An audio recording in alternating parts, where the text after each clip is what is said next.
Howdy folks, today's video is about building or revising a thesis. Here's what our guided notes are going to look like if you're taking notes, and you should be.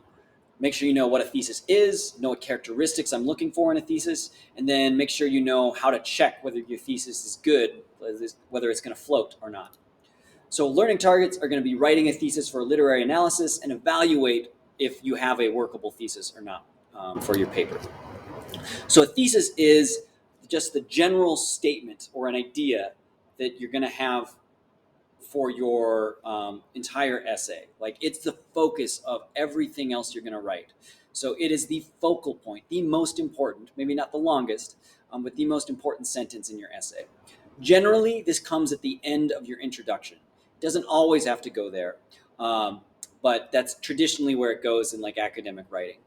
And again, this is important because every other sentence that you write in the rest of this essay needs to be leading up to that point. It needs to be evidence that you're going to use to then go back and prove that point. It's going to be like maybe an idea or a sub-idea about how you're going to prove and defend your focus, your central idea. I'll often call this your controlling idea for your essay because it really is the thought that directs all of your other writing, right? If you get off topic, you need to rein it back in and like revisit, okay, what's my thesis? How am I going to prove this one central specific idea?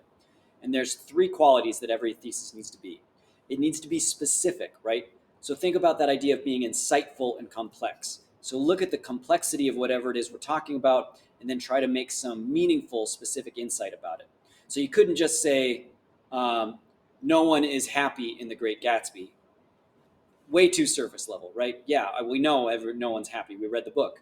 So you got to get into that insight and tell me maybe why. What are some of the reasons that we need to pull apart to figure out why people are unhappy? What is F. Scott Fitzgerald telling us about happiness in the world that we can relate to our society today?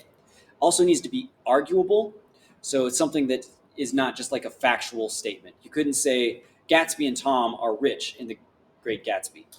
Not arguable, right? That's a factual based statement. So think about those types of interpretive questions that we wrote throughout reading and working on this novel. And then lastly, it needs to be defendable. We need to be able to support our ideas with evidence from the text. If we can't do, if our thesis isn't these three things, it's not going to cut it.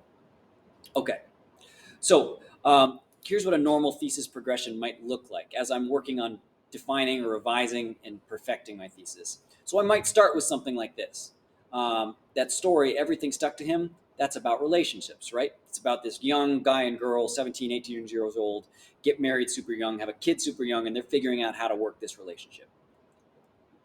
Not really specific, and it's not really arguable. Of course, that story is about relationships. So let's get a little bit more specific. Everything Stuck to Him shows its readers the difficulties of maturing into an adult.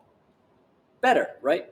But I think it's still not really specific enough because we just talk about the broad difficulties of maturing into an adult. Like, this book isn't about, or that short story isn't about taxes. It isn't about like balancing your work in your life.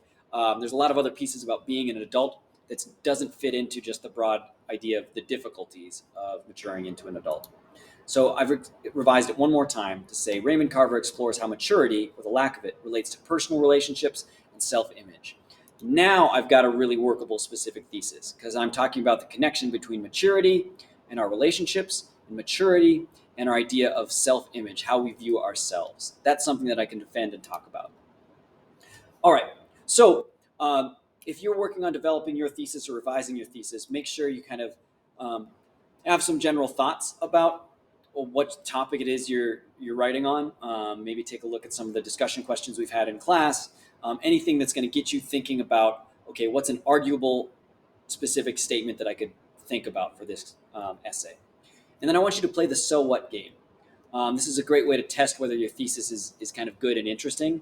Ask so what? Why does your thesis matter? Why does your perspective on this matter? What's interesting about this idea? Or what did this text get me to think about that actually might stick with me beyond, when we finish up with this novel or finish up with this essay? Those are great questions to start off with, and then go through these checks. Number one, does your thesis matter to me? If it doesn't matter to you, it's not going to matter to me. It's not going to matter to anyone, right? So the idea is we're getting to something that's actually thoughtful. That's why I'm making you write an essay about it. is so we spend longer than a 30-second TikTok video or 256 character tweet to think about some big ideas that I think are worth talking about. Secondly, is does it respond to the prompt? If me or any other teacher gave you like, hey, write an essay about this thing, here's where you check. Does my thesis actually answer that or respond to that idea? If it doesn't, you're going to need to do some revision. Is it arguable? Is it specific? Think complex and insightful. And is there enough evidence to defend my idea fully? And then lastly, this one's kind of just a little extra. Will it make my reader think and feel what I think they're going to think and feel? All right. So good luck with writing and revising your theses. Be sure to holler at me with questions.